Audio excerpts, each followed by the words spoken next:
It's Brasco pamise lokwara kwa mi uzukuru wa swaifa rudo rwaivako kutaratara ike zvino aiva kunyangirana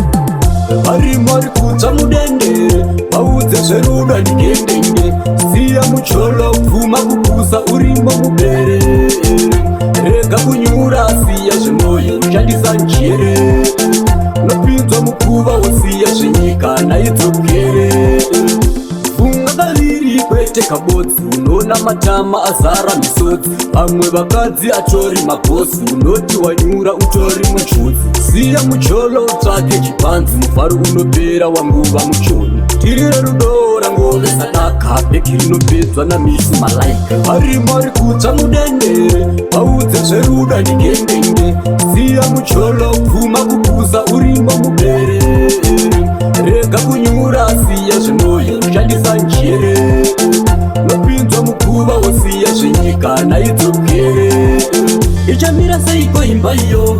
zvatafuratidzwa kudaiso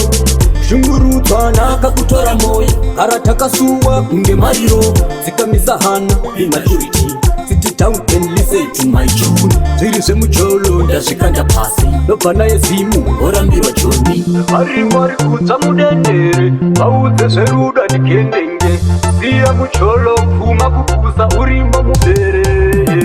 vari mari kudza mudendere vaudze zverudo ndigendenge siya mucholo pfuma kukusa urimo mubere rega kunyura siya zvemwoyo ushandisa njere nopinzwa mukuva wosiya zvenyika naidzokere funga kaviri kwete kabodzi unona matama azara misodzi vamwe vakadzi atori magosi unoti wanyura utori munjodzi siya mucholo utsvake chipanzi mufaro unopera wanguva muchoni tirire rudo rangove sadaka bheki rinopedzwa namisi malaika vari mari kudza mudendere vaudze zverudo ndigendenge siya mucholo pfuma kukusa urimo mubere rega kunyura siya zvemwoyo ushandisa njere nopinzwa mukuva wosiya zvenyika naidzokere ichamira seiko imba iyo zvatafuratidzwa kudaiso shungurudzwa nakakutora moyo kara takasuwa kunge mariro dzikamisa hana immaturity sit down and listen to my tune zviri zvemucholo ndazvikanda pasi nobva naye zimu orambirwa joni vari mari kudza mudendere vaudze zverudo ndigendenge siya mucholo pfuma kukusa urimo mubere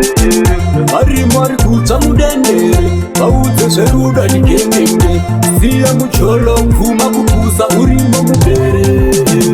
rega kunyura siya zvemwoyo ushandisa njere nopinzwa mukuva wosiya zvenyika naidzokere